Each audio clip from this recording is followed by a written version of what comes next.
Hello, everybody, and welcome. Thank you so much for coming out tonight, and welcome to campus in person. I hope that you enjoyed your visit, and I'm so happy to have you here today. How many of you have not been on campus? All right. It's lovely to have you. Welcome. How many of you haven't been on campus since before the pandemic? All right. Lovely to have you. Thank you so much for coming out. And thanks for joining us for tonight's association meeting. So the association meeting is just an opportunity for us to gather with the school staff as well as the parents, and for us to give you a report on how we're doing, on the things that we're working on, and so that we're thrilled to have you. We have a lot of presentations, so we're going to move in kind of quick succession through them because we want to share a lot of different projects, and I'll kind of I'll sort of set the table for that in just a minute. But in the meantime, first of all, we want you to be comfortable, so if you need to go out and refill your drink or get some more snacks, that's fine. The bathrooms are just out and around the corner here, so please don't hesitate to get up and move about if you need to. That's totally fine. Also, when you're not eating or drinking, please keep your masks on, just because we're all enclosed here. We're as open as we can, and we have as much ventilation as we can. But nonetheless, we are a mask zone, and so please do wear your masks when you're not eating and drinking. So I'm Russ Menard. I'm the director of the school. This is my first year here, and I'm thrilled to be here. It's been a great opportunity to come and join the staff here and to do good work with the staff, and it's been a lot of fun to start to meet more and more parents. And I don't have to tell you this, but the learners here are a real pleasure. And so it's always a pleasure to work with the young people here on campus. There's a lot going on. It's, as always, a busy place. And even with COVID, we continue to work hard to provide as many opportunities as we can. Right now, I'm excited to say that the ICEA soccer match is happening as we speak, live in Johannesburg. And so the Buffaloes are in at AISJ participating in that. ICEA Drama is also happening. That's a virtual event right now. But we are looking for ways to bring people onto campus more and more. We want you to be here as much as we can. We want to start to rebuild that community spirit that I think is something that everybody values about the school. Of course, within the context of COVID and safety, but we want to continue to do this as much as we can. Last week's MYP Personal Project Exhibition was a great opportunity for us to show off student learning across the street in the sports hall. I also wanted to highlight some parts of the school that really impressed me as I was coming here, but also this year as we continue to do, for example, the Week Without Walls program. Most schools around the world have given up on their Week Without Walls program during the pandemic, and so I'm really proud of and impressed by the integrated learning team for keeping those going and keeping them, just continuing to be a great opportunity for our learners, particularly to engage with Mozambique. This year, as you may have noticed, all of our trips are within Mozambique, and that's intentional. We want to make sure that we're doing everything we can to connect our learners to the host country. I'm also thrilled to see the scale of the ASA and now the new this year, the Before School Activities program. We're trying to offer as diverse a range of activities as we can. We will continue to do more. We'll continue to focus on that.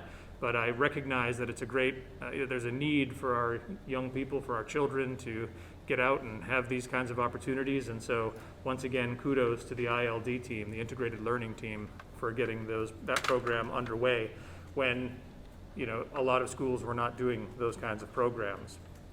I also want to shout out to a lot of the staff members here on campus who did a lot of paperwork and a lot of sort of work with the local bureaucracy in order to get our library and our cafeteria reopened. Those are not, according to the previous rules under COVID, those facilities were not allowed to be open at schools, and so we had to seek special permission for it. And I'm thrilled that we were able to get that, and I hope you had a chance to come here early enough to see the library and take a tour today.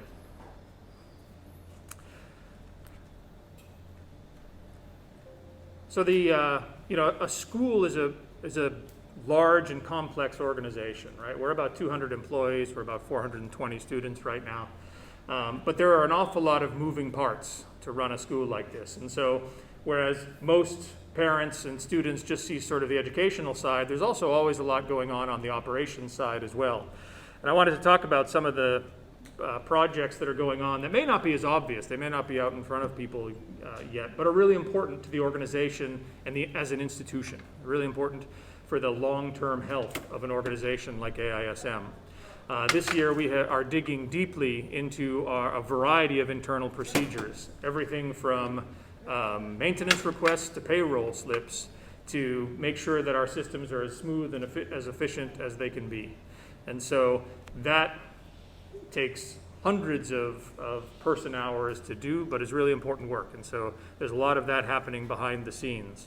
Similarly with our emergency procedures, your children may have come home yesterday to talk about the excitement of our fire drill yesterday morning, which went really, really well. The children were superb in terms of, in a situation that's, unpredictable and frankly for most kids kind of fun.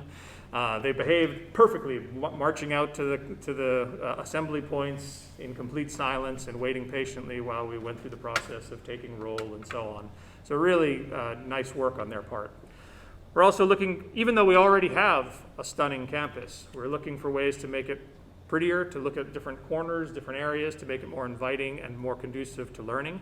So there's a whole team of people looking at that and making some great recommendations. Similarly, we're looking at furniture at the school and doing a refresh of some of the furnishings to make sure that these spaces are up to the task of 21st century learning. One of the things when we did a community survey last year, a point that was raised as of concern was the level of a kind of commitment to environmental sustainability here at the school, and that's an area that we're working on. And Ms. Sylvia here is chairing a environmental sustainability committee that has a lot of buy-in from faculty and students so that we can look for ways to make this as green a campus as we can. So more on that in the coming months. And also, by September really, we are already planning for the next year. And so already myself and the principals are spending hours and hours each week thinking about the next school year. And so working on recruiting new teachers to replace those who are leaving or to deal with growth, but also budgeting and planning for the growth that we expect. All of the data that we have suggests that we are going to grow by at least 10% enrollment-wise for next year. We have all the early indications of growth, which is great for us, great for the school. And so, but it needs to be managed, and so we spend a lot of time kind of getting ready for that. And then, of course, managing COVID-19, that which gives us headaches all the time, but is really, really, something that we spend a lot of time on. And I wanted to talk about that very specifically here with the group, because I know there are a lot of people who, wonder about the way that the approach that we take, or dislike the approach that we've taken. But I kind of want to put it into some context for people, just to be transparent, as transparent as I can be. Our commitment, and I think tonight is an example of that, because you're all here in person. Our commitment is to, when the situation permits, we want to be as open as we can. We want to bring people in. And then, of course, if the situation changes and we get into another spike or something, then we'll probably need to close back up again. And so what I see in the future is this sort of up and down cycle while the world wrestles with the pandemic. We're always trying to do that, bearing a lot of different factors in mind. We try to make decisions that are evidence-based, that are based on scientific data, and so that's really important to us. And so we spend a lot of time trying to understand what is the latest and best practice. But we're also limited by regulations. This school is inspected by and held accountable to the regulations of 4 different ministries. And so we are always needing to balance the requirements of those ministries while we deal with it. And we also have to deal with the fact that while Omicron is less severe and is causing fewer hospitalizations and fewer deaths, it remains dangerous and even deadly. And so we have to make sure that we're keeping track of what's happening and that we're taking the threat seriously. One of the things that makes it more challenging is that, as you know, transmission happens even before symptoms arise. And so by the time someone is sick, they may have already transmitted an infection to someone else. And so we're always trying to balance that, because we have in mind, the need to mitigate the risk for 600 or so people, our staff and our students, plus their families, right? A lot of us go home and there are grandparents or elder parents or people who are immune compromised, and so we try to balance what we do with all of those factors in mind. And really our goal is to have no on-campus transmission of COVID-19. And so that's why perhaps sometimes our measures seem more extreme than some might like. But it's because we have to be conscious of the context here. It's different than in a lot of our home countries. It's different from what we read about in the United States or Europe. I mean, first and foremost, we are bound by ministerial regulations, like I mentioned earlier. And even after the president talks, it takes a week or more for the ministries beneath to sort of take what the president says and turn them into regulations that we can implement. So we're still waiting for implementation instructions from the last speech by the president. And so that's a challenge for us. We also have to remember that here at AISM, we have quite a low vaccination rate among our learners. We estimate it's less than 25%. And while we have a high vaccination rate among our staff, few of them have been boosted. And so those are an important contextual piece. We're thrilled that right now the community transmission is low, but even still, we have to be aware that breakthrough cases are common, that the healthcare system here has limited capacity, and if I'm honest, all of that also, all the decisions that we make are also made in the context that although our preference is on campus face-to-face learning, we have a viable online option to keep education moving, and it's been proven. Even though it may not be everybody's preference, we know that it works. And so for all of those reasons, whenever we start to open up, we do sort of bring in the risk of additional cases of transmission. I mean, you all know that we have the 8th grade home right now in quarantine. And so these are some of the risks that we face. But overall, when we take the whole, the entire situation into perspective, we do err on the side of conservatism, because we feel a responsibility to do everything we can to keep people as healthy as we can. So I just wanted to share that in sort of more detail than you might have cared about, but because I wanted to help you understand why we make some of the decisions that we do.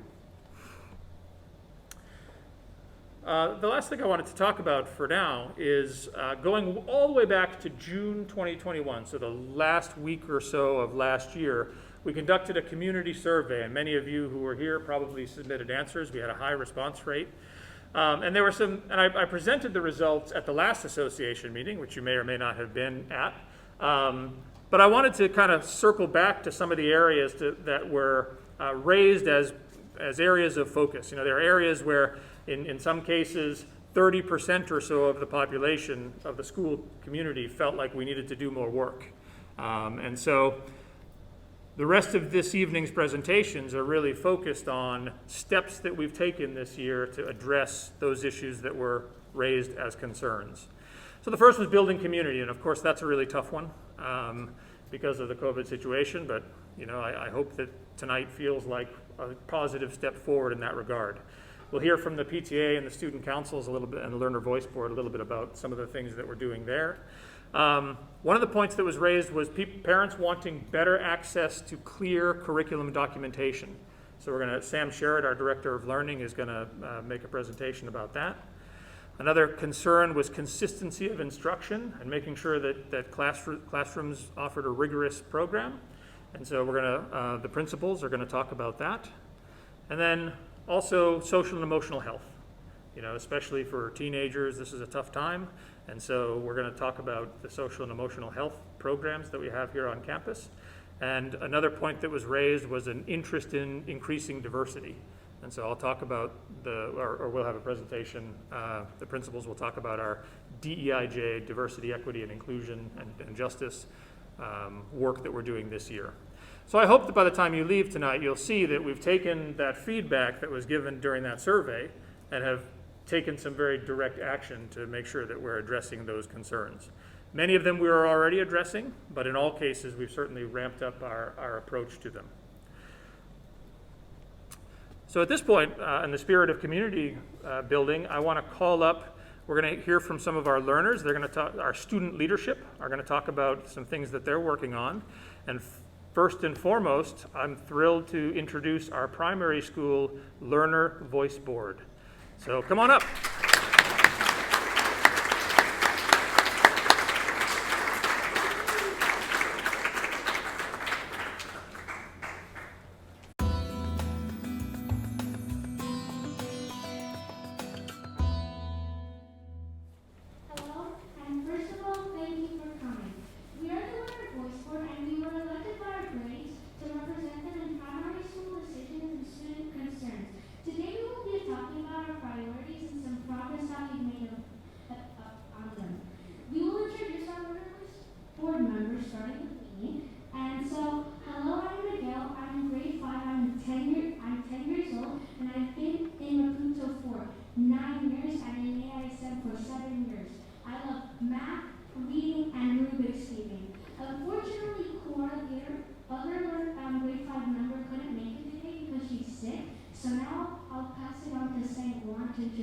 Introduce him and his other learner voice board member. Hello, first of all, thank you for coming. I am a member of Leonard Voice Board San Juan. I am grateful I left math and reading. One more member of Leonard Voice Board couldn't come today, so I will introduce her. She is Leonard Voice Board member. Her name is Antonia, and she is grateful she loves sports. Hello, my name is Maria, and I'm grade 2. I love animals, reading, and writing. Now I shall be passing this on to Slowly. Oh, and I forgot, 2 of our grade 3 learners couldn't make it today, unfortunately, and I'm just going to say their names, Bianca and Amal. My name is Bunny, and I love hamsters, and I eat them all.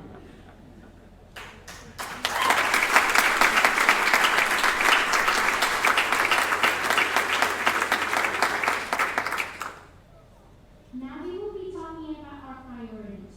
Basically, students have been having concerns. We've been listening to them and taking feedback. Our number one priority is high signups. People are getting frustrated because how high signups work is that we rotate which class goes first to sign up, and sometimes all the fun workshops are getting taken up and people are getting frustrated. Another reason is that since sometimes people don't finish their work during the week, their teachers make them go to a workshop to finish their work. Next, we will have Maria talking about the play borders. Thank you, Miguel. For the last few since last semester and this new semester, people have been getting confused of our play borders because there's no clear sign that you cannot go to them.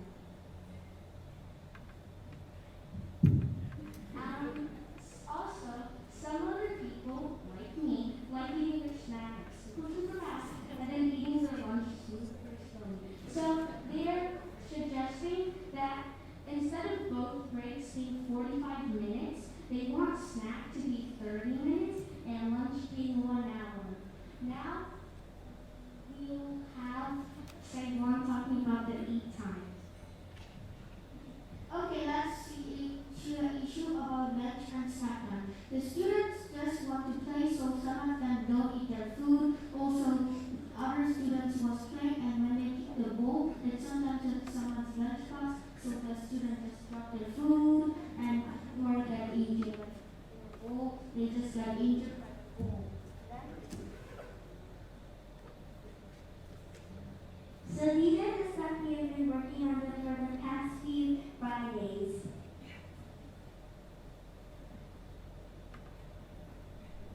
And we meet every Friday to work on this. Thank you, Maria and Anthony.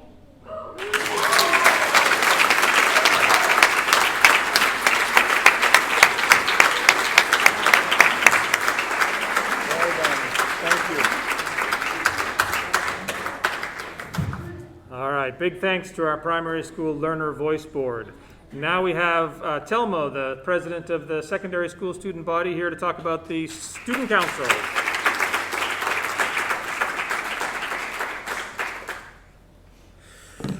Hello? Okay, hi, my name is Telmo. I got elected last year for the head of student council, and I took power in last week, where I announced my plans in the last assembly.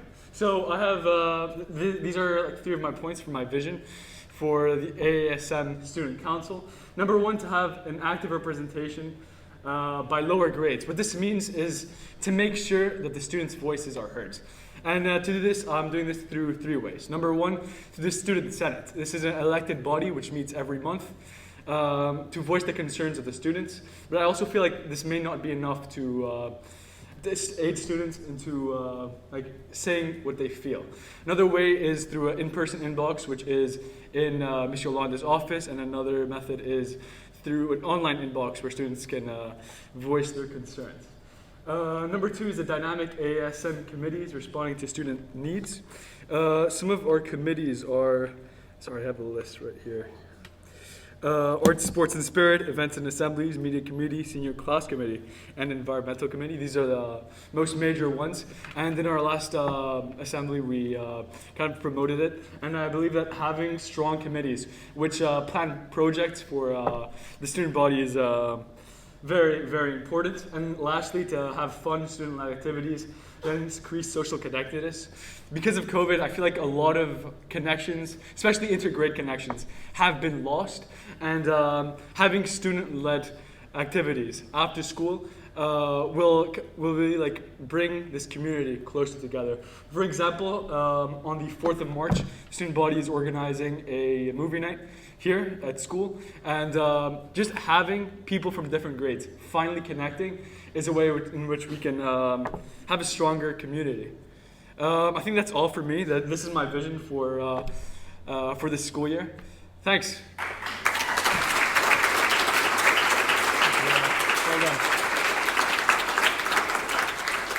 Thank you very much, Telmo. Student leadership is really important here at AISM, and these learners before you were great examples of the kinds of leaders that we have and the work that they're doing.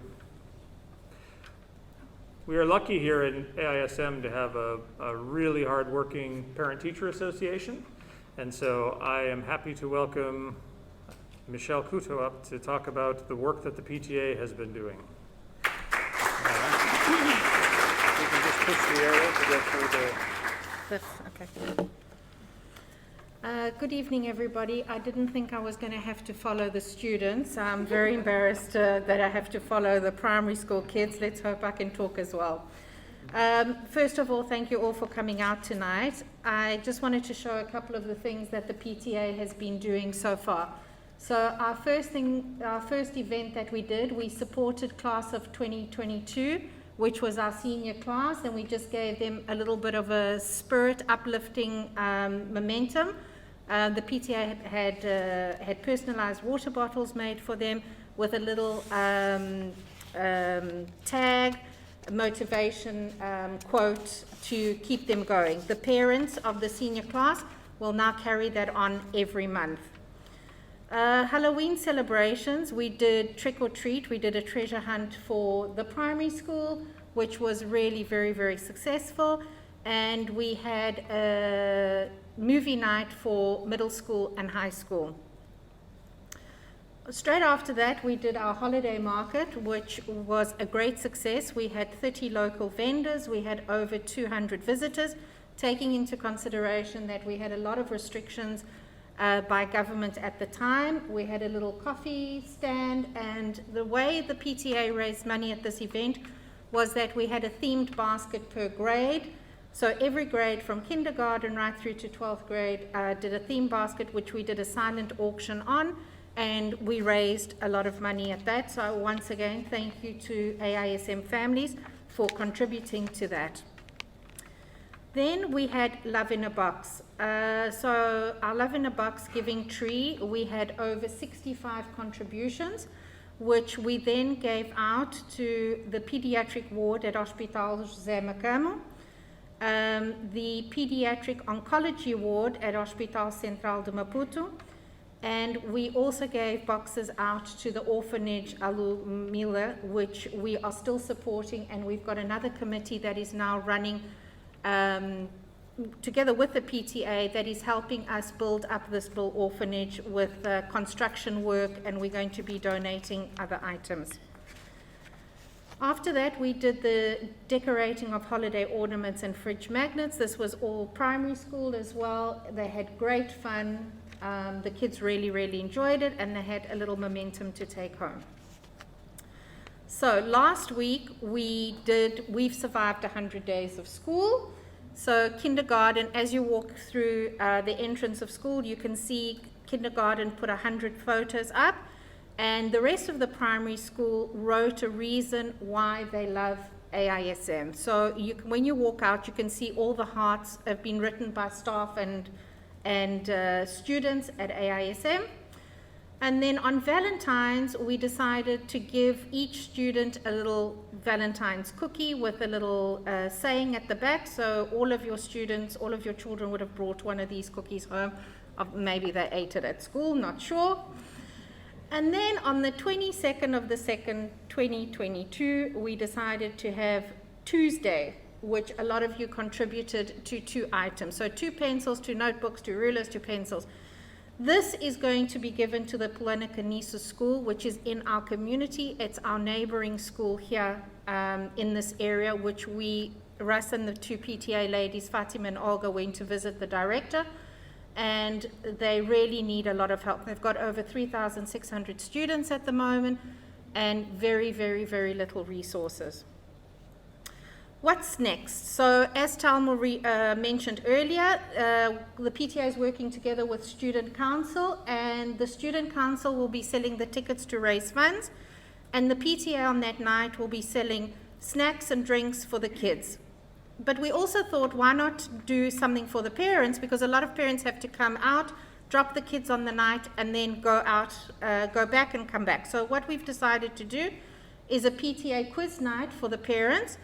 There are sign-up sheets at the entrance at school where you came in, so please, on your way out, if you would like to register a team, please register the teams. The teams will be between 4 to 6 people.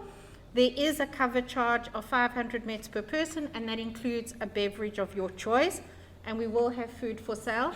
We will send out more information on this on the WhatsApp groups and also on the notice board on Sunday. Then on the 18th of March is Mozambican Father's Day, so we will also be sending out an announcement of that. It will be donuts with dads at school. And then on the 19th, Saturday the 19th, the PTA is doing a city bus tour. They also cover charge on this, but that is to cover the entrance tickets to the museum, to the Fortaleza, and to the museum at the CFM. The railway station, and we'll be sending out more information of that. But if you're interested, please sign up. There is a sign-up sheet at the entrance of school as well. And then we will be working together with the library and school on Book Week, and more information will come out on that in the bulletin on Sunday. So thank you very much, and I just want to give a big shout out to all the parents who volunteer, whether it's by contributing or volunteering your time. We couldn't do this without you. We do need to build a school and a school community. So everything you do, we say thank you very much. And I really want a big shout out to Fatima and Olga for all they do. Thank you so much. Thank you.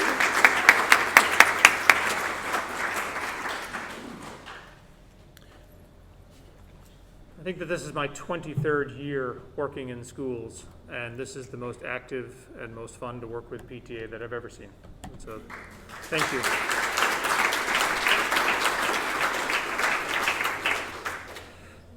The center of any good learning community is the library, and so I'm thrilled to introduce Leah and Terry, our librarians for the primary and the secondary school.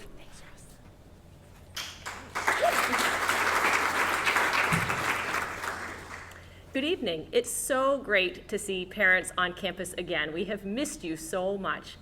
One of the things we're really excited about this school year is really trying to cultivate book love in all its forms. It's a core part of our library mission statement.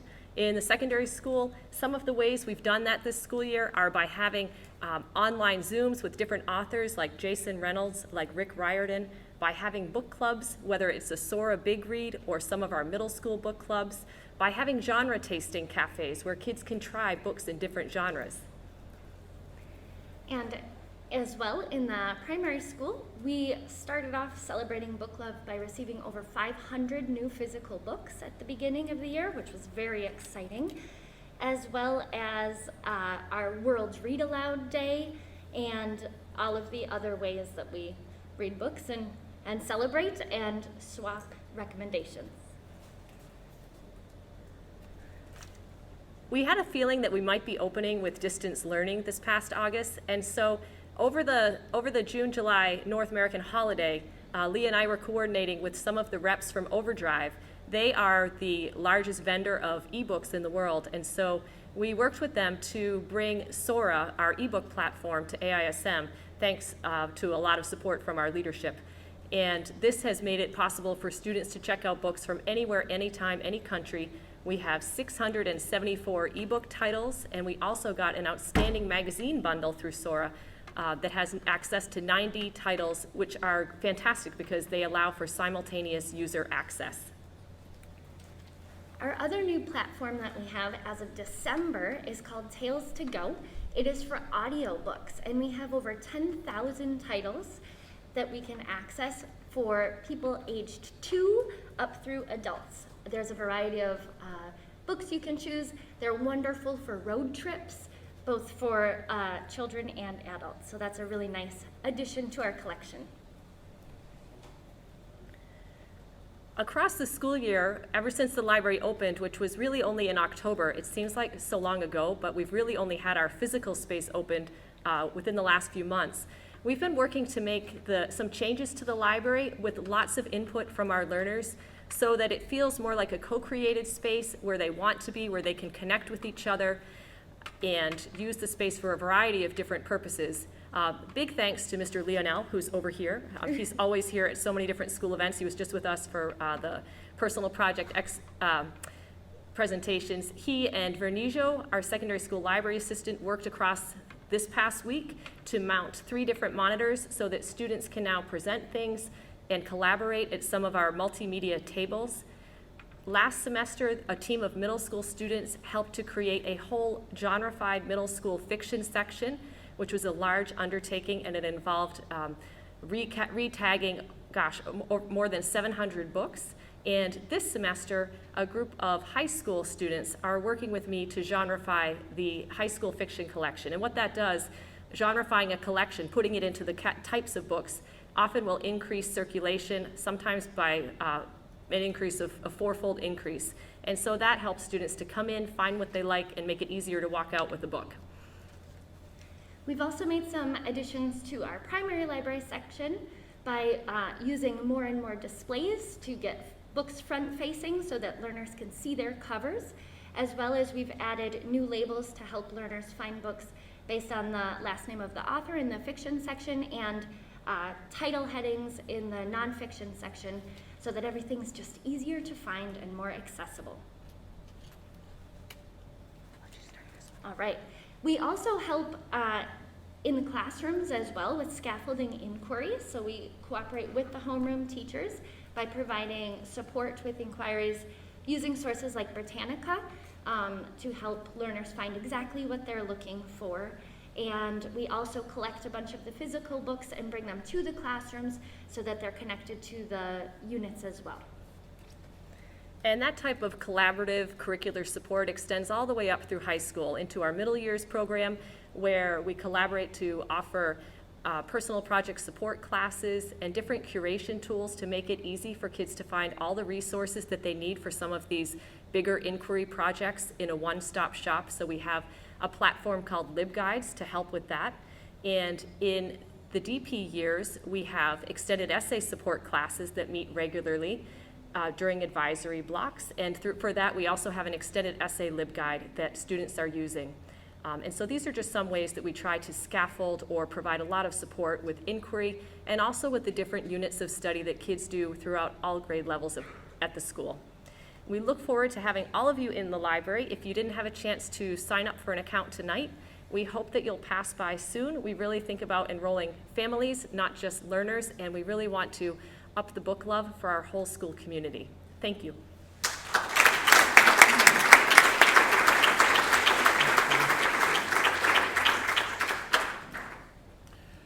Big thanks to Leah and Terry for making it easier than ever for our learners to access books and to really kind of help to really develop a culture of reading here at ISM, which is so important.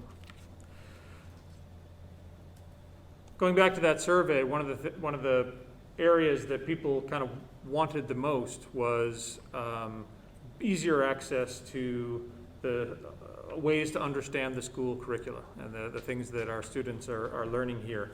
And so, unfortunately, he can't be here tonight because he's part of the quarantine that we have with grade 8. But Sam Sherritt, our Director of Learning, is going to appear virtually for us, which is unfortunately the best we could do. So sorry about that, but Sam is going to guide us through the curriculum development process that we are undertaking here at the school to make sure that our curriculum is coherent and available. We're good? Good evening, everybody. Many apologies for the fact that I'm not there with you tonight.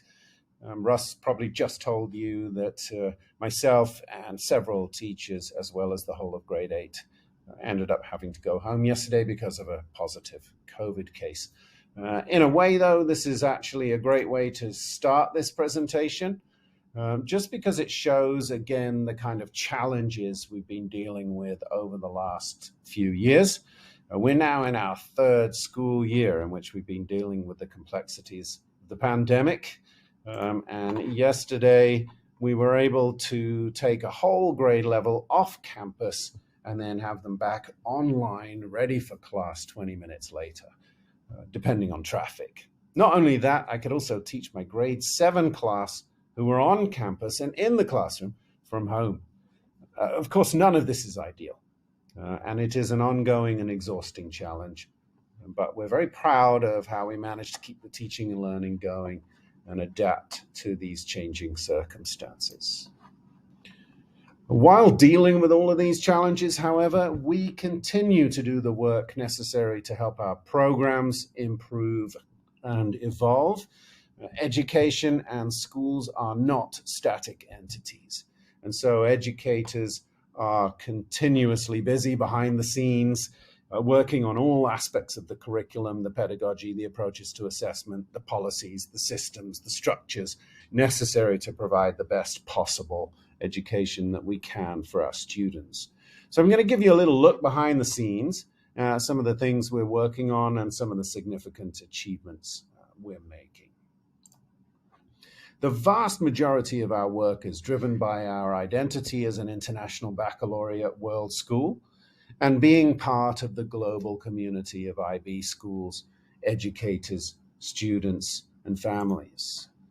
The International Baccalaureate and the 3 IB programs that we're proud to implement at this school give us the philosophy, the direction, and the sense of purpose that every good school needs.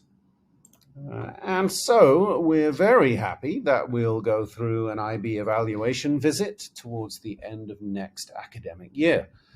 This is going to be our opportunity to share and to celebrate the things that we have been working on since the last evaluation visits with the representatives from the IB and to get some feedback from them that will continue to drive us forward as a school. And so that visit will take place in April, May next year, although we're not quite sure whether it will be conducted online or whether they will come to Mozambique and spend time on the campus with us. We're hoping they'll do that. There'll be many opportunities for community involvement in the lead up to and during the visit. and our IB coordinators will share the details of those opportunities with you in the next few months. The visiting team will be looking at our school through the lens of this document, the new IB standards and practices. And this is the blueprint for a high-quality IB school. And we've been using it to guide our work for the last couple of years. You will become increasingly familiar with this document over the next few months and into next year. But I'm going to get that started by using the structure and the color scheme of the document for the rest of this presentation in order to share some highlights of the work that we are doing. So the first section of the IB standards and practices is purpose, and that is the mission of IB schools. One of the biggest things the IB expects the school to have is a pedagogical leadership team that embraces and advocates for educational approaches that are aligned with IB philosophy, standards, and practices.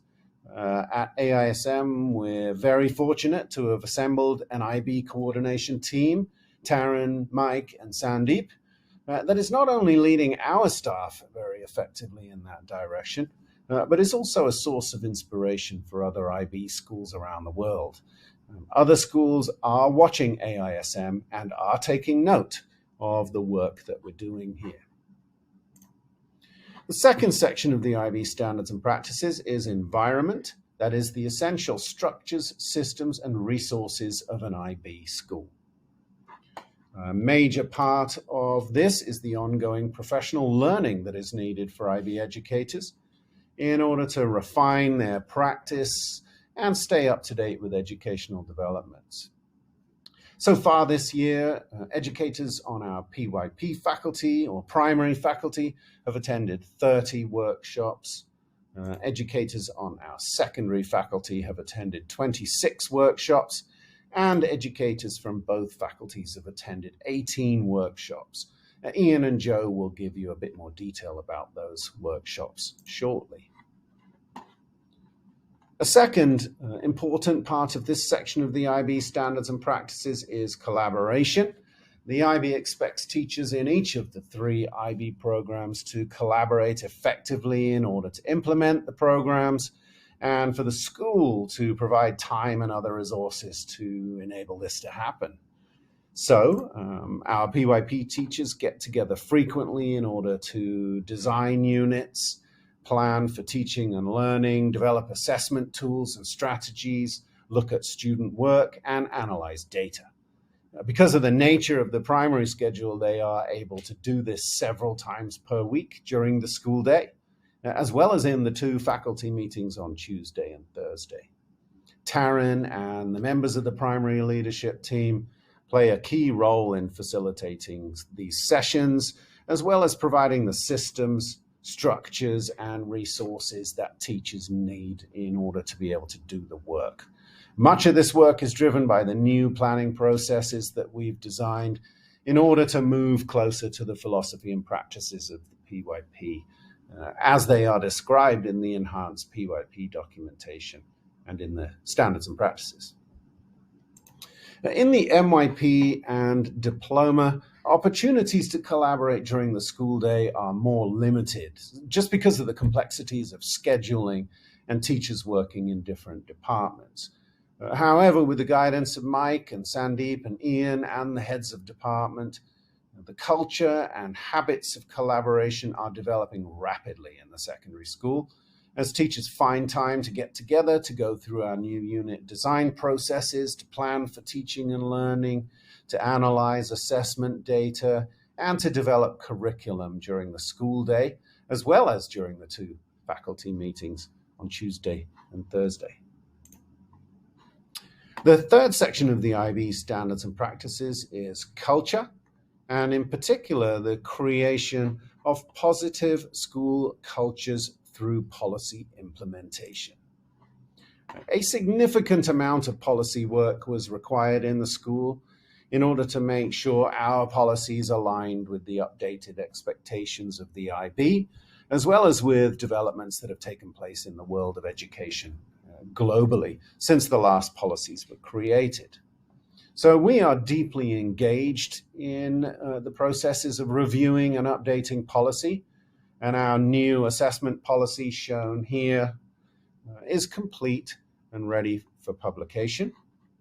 And 4 more IB mandated policies: the admissions policy, the academic integrity policy, the language policy, and the inclusion policy are currently in draft form and will be complete and ready for publication by the end of this school year. Finalizing these 5 policies will be a huge milestone for us, and they will play a major part in ensuring that the way things are done in our school is very clear to all stakeholders.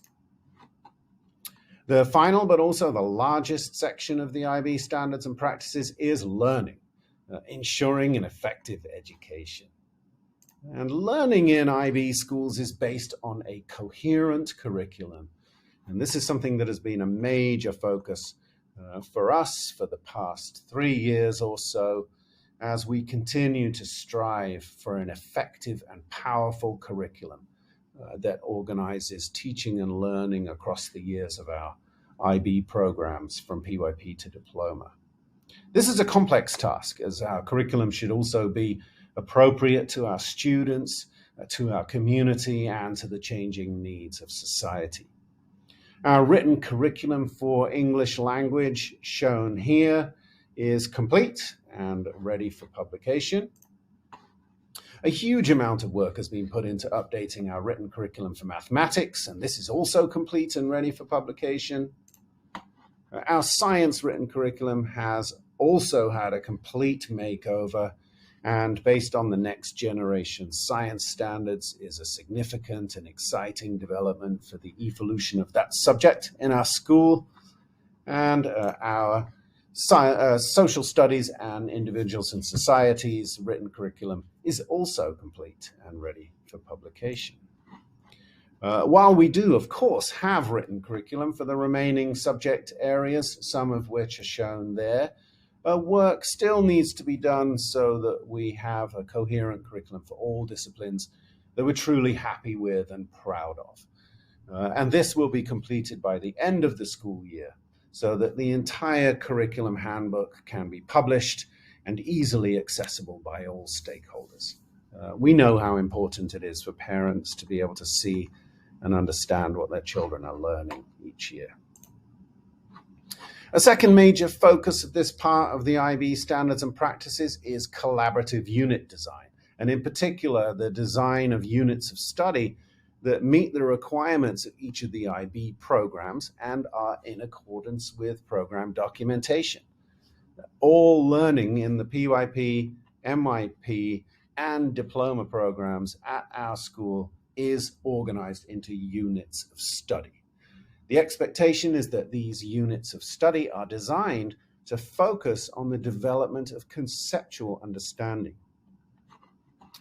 So, in each of the programs at AISM, with the guidance of the principals, IB coordinators, grade level leaders, and heads of department, teachers are engaging a huge amount of time and energy in new unit design processes that have been specifically structured to guide them through the discipline of selecting the learning outcomes in our written curriculum that will form the foundation of the unit. And these are typically knowledge-based or process-based.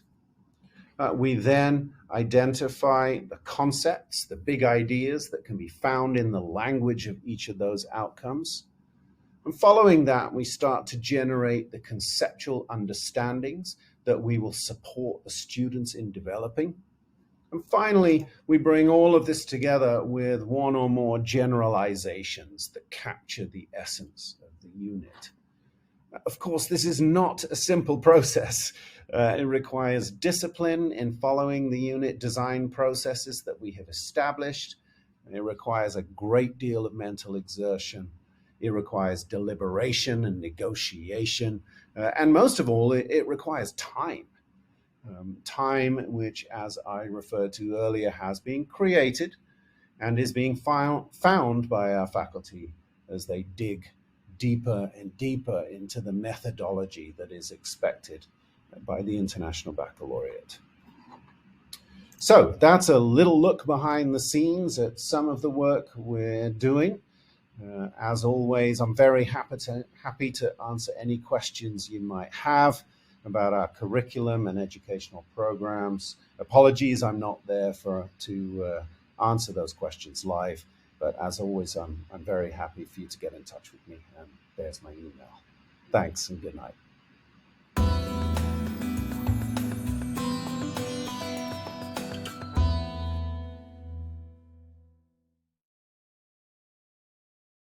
Good evening, everybody. All right, well, good evening. It's wonderful that we're all back here together again. So we'd just like to once again welcome all the parents. Thank you for being here. Thank you for your patience and attention throughout tonight's presentation. If you are starting to feel warm, please do know that you can always get a little bit of a break by stepping outside. I know I've had to once or twice. Ian and I are very happy to be able to present to you some of the updates. And first, we'd like to begin with really the professional growth and some of the internal professional learning opportunities that our faculty's been engaged in throughout the year. And so really to begin, I want to focus in on some of the work that we've done within the primary years. And we have a PYP Educator University that is facilitated by Taryn Bon-Clegg, our primary years coordinator and assistant principal. And this is a robust opportunity for our faculty to be engaged in bi-weekly and sometimes weekly professional learning opportunities to really help them understand the various practices of the PYP and how to put them into practice within the classroom. Our secondary school has been doing a lot of facilitative leadership training that's been led by Ian Hoke and the member of his leadership team, and in collaboration with his heads of department, so that they really develop that skill set so that they can transfer it within their meetings with their colleagues. We've been doing a lot of work in curriculum in terms of our concept-based curriculum and design, and this is school-wide. So a lot of the IB programs is really based on this idea of concept-based curriculum instruction, and so really helping to move learners to deeper levels to really understand concepts and then being able to transfer and apply them in unique situations. We have really done a lot of work in the past few years in terms of our mathematics, pedagogy, and instruction, and we've continued that process working with our math instructional coach. Once again, we're working with Irma Anderson, an international consultant on mathematics, and we're really seeing the impacts and the endeavor that time and efforts that our educational team, our teachers have really invested, and really redefining sort of the pedagogy in the classroom and the impacts that it's having on student learning, growth, and achievement.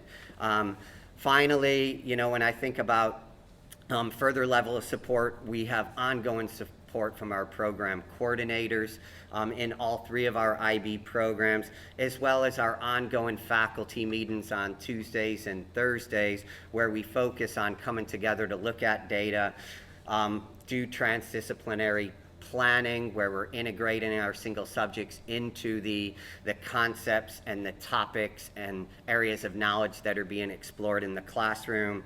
We have student support workshops that are being led by our wonderful school-wide support services team, as well as looking at various classroom management strategies and advisory and mentorship programs in our secondary school.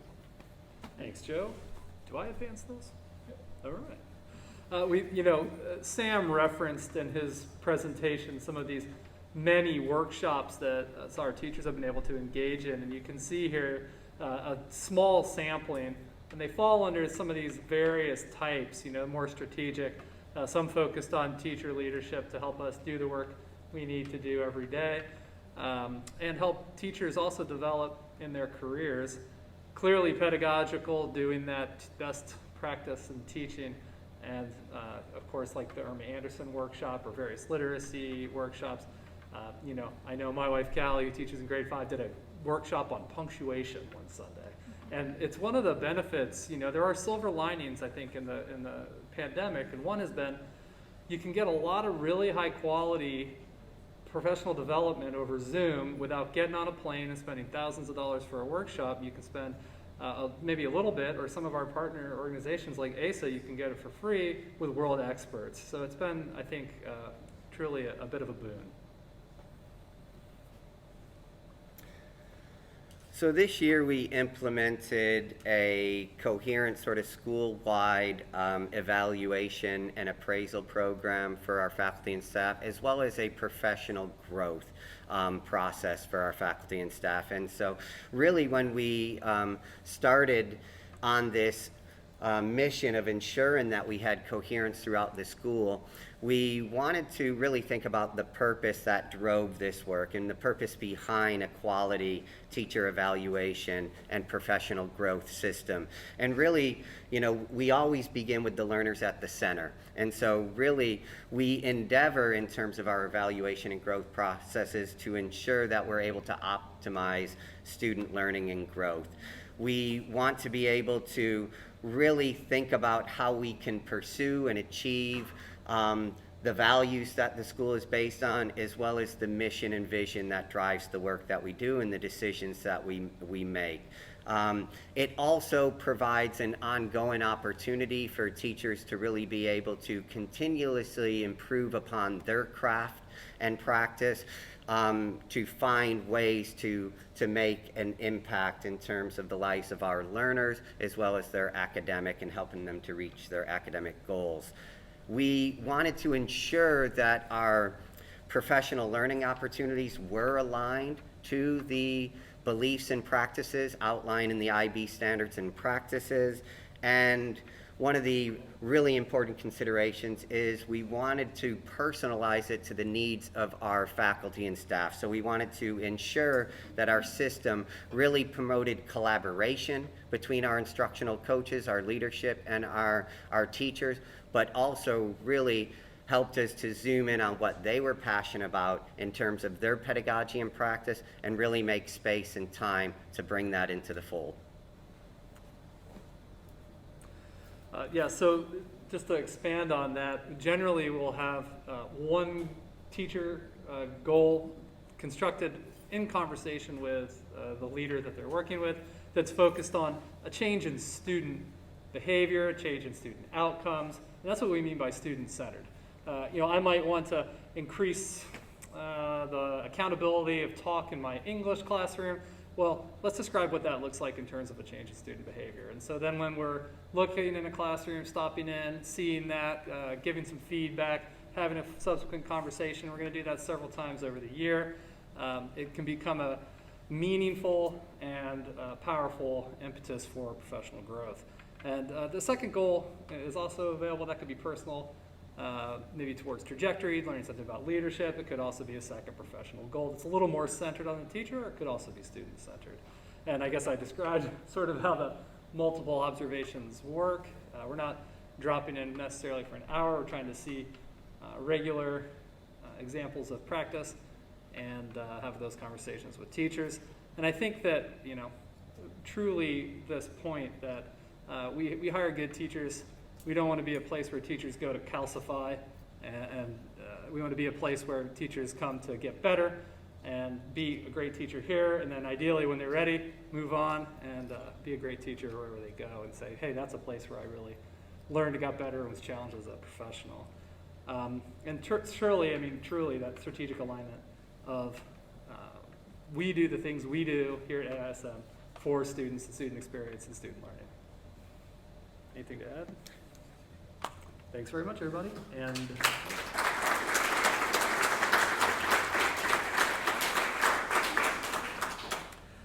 big thanks to Ian and Joe for the work that they did with their teams to get this evaluation program in place in a very short time at the beginning of this school year. Now I'm thrilled to turn it over to Byrne and Marlo, who are going to talk about our approaches to social and emotional health and learning here on campus this year. So what's happening in the world of SEL counseling at AISM? I'm Miss Marlowe, and I'm the primary school counselor. And I'm Bernadette Brown. I am the social emotional counselor for students in the secondary school. The first thing we're going to talk to you about is responsive services. Most of our day is engaged in responsive services. So what exactly is that? Responsive services are those activities designed to meet students' immediate needs and concerns. That could be those individual sessions, the small group sessions, or the crisis intervention that we may do. And about 80% of our time is spent on responsive services. In the primary school, this year, I've met individually with learners on a range of topics, from dealing with family trauma, grief and crisis, to conflict resolution on the playground. And learners find their way to the counselors via student referral. They know that I have an open door policy, and they can follow my poster on my door to let them know if I'm available or not available. They also can find their way to me via parent referral, and you will see our emails and our contact information at the end when we're finished talking. Also, they can find their way through teacher referral, and all of the teachers have access to the counselor referral form. Also, leading small groups is another part of responsive services in the primary school. And that mostly happens on Pi Day. And the topics include friendship skills, self-regulation, negotiation skills, new students settling in that are new to AISM, as well as leaving groups for our learners that are having to say goodbye to us.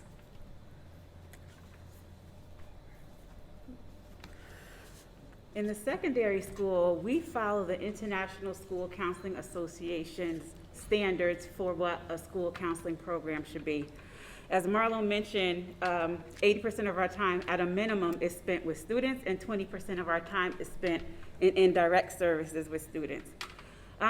Responsive services in the secondary school, this year we are seeing a lot of the effects of COVID. We knew that it would be coming, but we weren't sure exactly what we would see. So that's what a lot of my focus is on this year.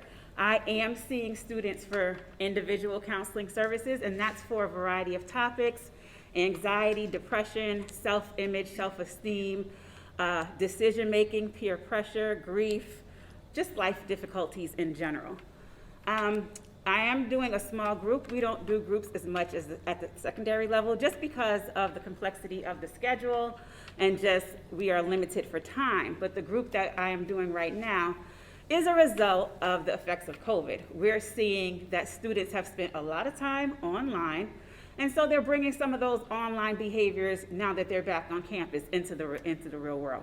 And so we are focusing on friendship boundaries and self-regulation, leadership skills, decision makings, and just being aware of yourself and who you are, and making decisions for yourself. Another aspect of the component of responsive services is referrals to outside service providers. And so we see students for a short amount of time, and it's pretty much solution focused.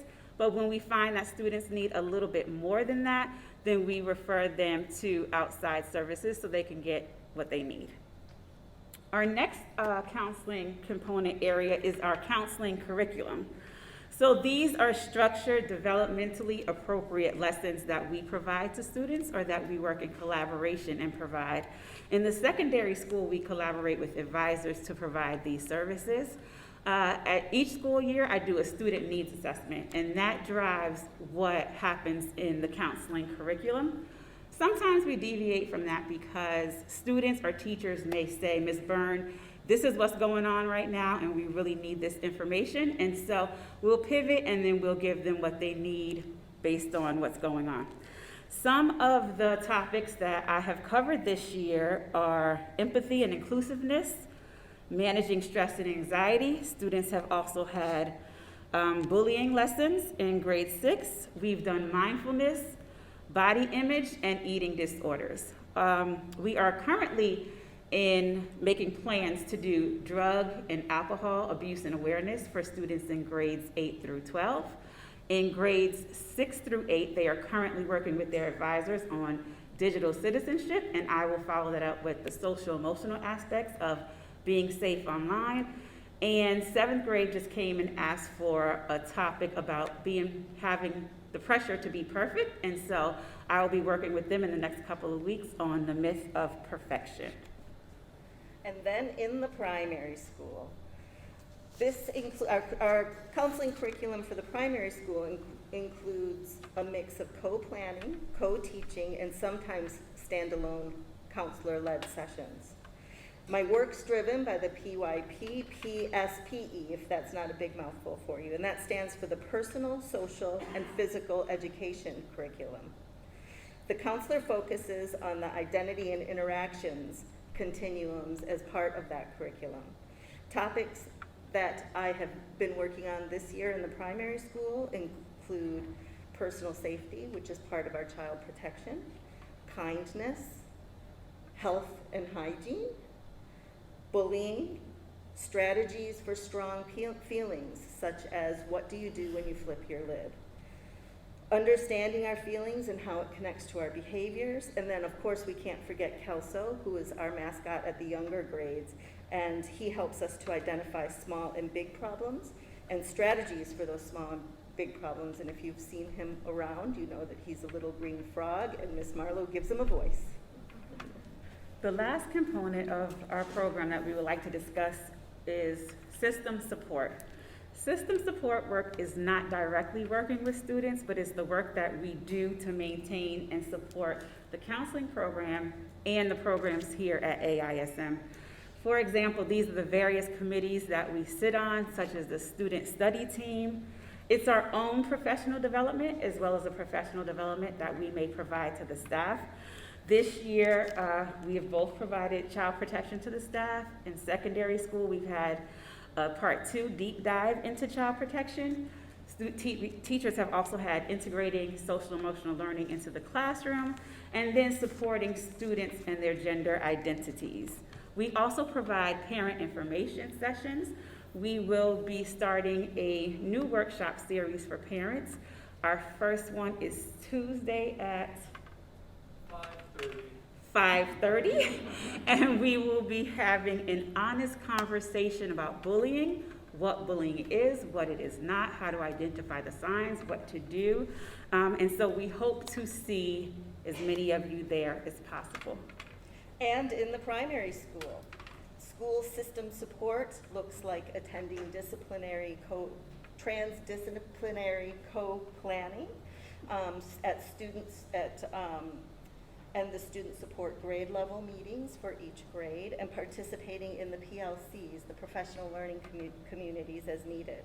I'm also a member of the child protection team and provide parenting workshops and counselor coffees for all the caregivers. And now that we're coming to campus a little bit more, you will definitely be seeing more of that. And last but not least, I participate in the ruler implementation team. So I'm going to take a moment to give that a shameless plug. Ruler is an approach for social emotional learning that is a program that we're bringing to AISM. It is for the whole community, and the focus is that emotions matter. And we are looking for family participants and parent participants, and if you haven't seen it in the bulletin, watch out this week. There's going to be more information on that as well. And I hope to see you at some of our ruler trainings in the future. Lastly, we ask that you please contact us. The work that we do is not done alone. It's done in a partnership with you. And I say our students because, yes, they are your children, but they are ours as well. This is a time where they're exploring and they're making mistakes, and we want them to make mistakes because you grow and learn as you make mistakes. What you teach them at home, you might think they come to school and do exactly that, but of course they're going to give into peer pressure and do something different, right? So we just want you to know that we are here for not only your students, but you, and please contact us. Here's our information. You can go on our calendar and just go ahead and book a session with us, and we really can't wait to hear from you. Thank you so much.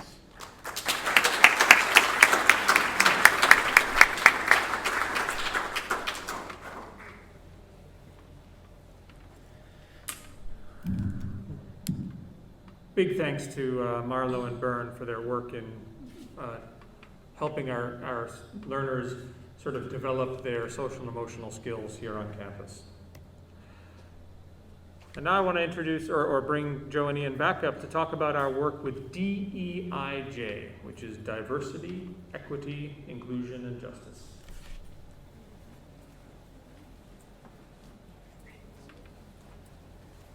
Hello again, everybody. Thanks very much.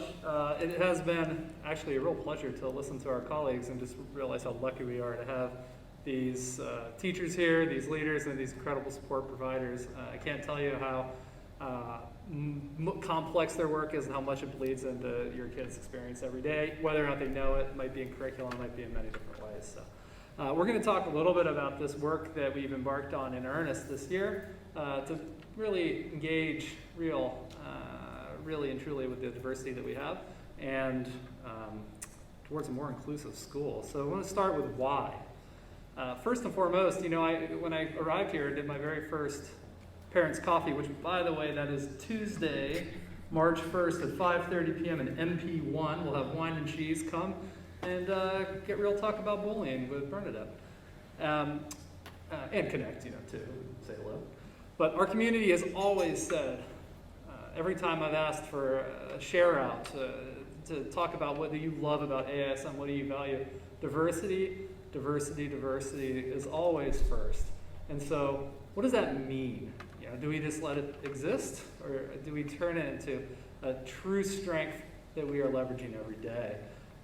As a team this year with 20 faculty and staff from across our entire school, it's been an absolute pleasure to do some training with Zaretta Hammond. We'll say more about that in a moment, to do some reading, and to come up with 4 real statements of why are we engaging with this work. We want to create an inclusive school environment that supports belonging and well-being for all.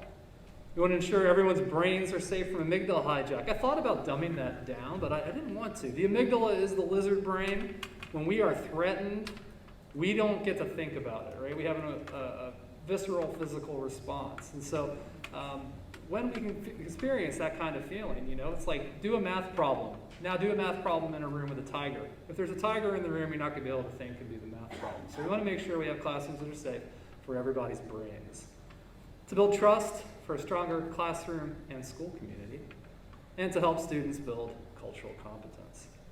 And I'll say that another why, and Bernadette and Marlo both mentioned child protection. With our ASA partner schools, we are really coming to view inclusion as a safety and well-being issue. So these are the real drivers behind why we're engaging with this work. Oh, and I forgot this bit, sorry. The IB also is really seeking environments that are affirming of the identity of our children. And that's an interesting frame. And I think that when I saw this graphic, it really made a lot of sense to me. I wanted to share that with you, that of course as an IB World School, we seek to do the very best by our kids within the frameworks they provide. So as Ian alluded to just a moment ago, is that this year we embarked on sort of a year-long inquiry with a representational group of our faculty and staff. And so really it was precipitated by really the feedback that we garnered from our teachers, staff, and learners, who all identified that one of our aims and objectives should really be to work towards a more inclusive learning environment as one of our top priorities.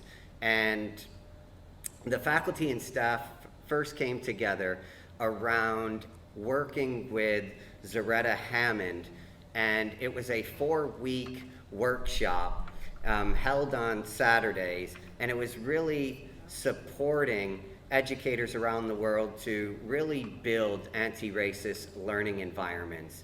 And during the context of this workshop, we would have pre-conversations as a group, and then we'd have follow conversations as a group as well, to really begin us on this journey towards greater diversity, equity, inclusion, and justice within our school, within our learning community. We continue to meet regularly. And one of the things that we're going to be doing as a cohort together soon is the ASA DEIJ Design Challenge. And ASA is really the Association for International Schools in Africa. And we have, again, a group of teachers and leaders that are going to come together to attend this workshop to really think about ways that we can support those our own community in working towards these goals, but also to support all the members of our community that may have been marginalized or discriminated in the past, and various groups that faced discrimination in the past. And we have joined the Diversity Collaborative, but as a school, we've also joined the Diversity Collective. And it's something that I'm very proud of on behalf of AISM. We were one of the first 40 schools in the world to join the Diversity Collective, which is a recruitment agency for international schools that helps marginalized individuals and educators find places in top international schools throughout the world. And we're continuously engaging in shared readings and conversations to really develop a plan to move AISM forward in this work. So this group that's going to do that design challenge is sort of plotting this work ahead.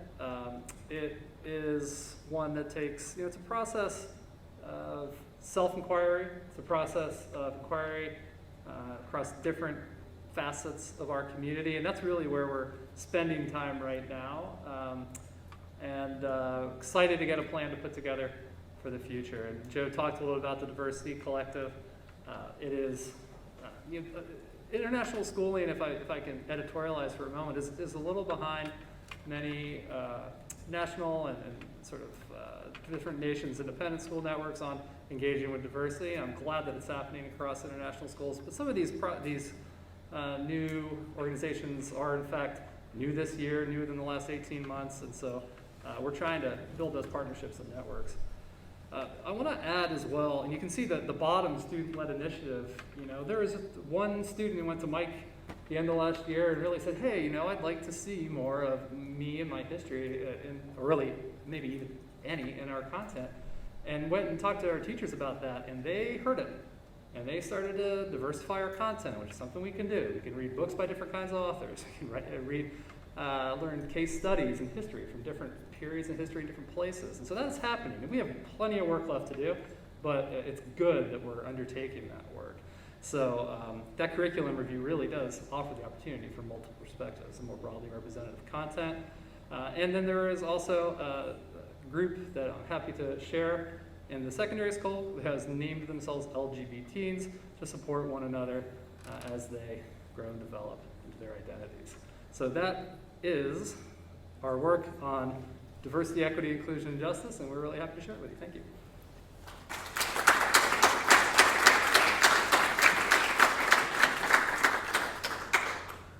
Thanks to Ian and Joe and the DEIJ team. 18 individuals, that's, that's like 30% of our faculty or something is involved in that. So it shows how important it is to people. So thank you very much for talking about that. So that ends the sort of presentation part of the night, and we've maybe gone over time a little bit, but I hope that this has helped to paint a picture of a school in motion, of a school committed to continuous improvement, committed to sort of self-reflection as an institution, and then goal setting to get better. And so, but that requires an awful lot of work, and an awful lot of after-hours work, and a lot of work that may not be required in some other places. And so I just want to recognize the faculty and staff here at AISM for their very, very hard work.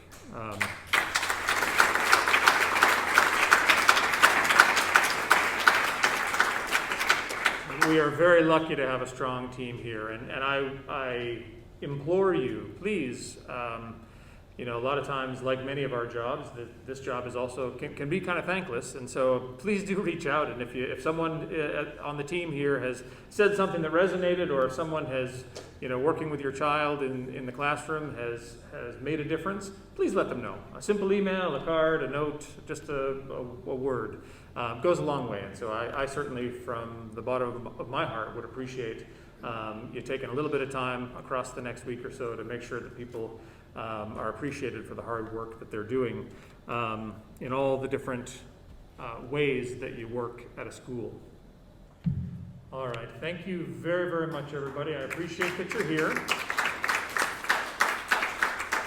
It is lovely to have you on campus, and I look forward to seeing you again here soon. Please keep an eye on the weekly bulletin for upcoming events.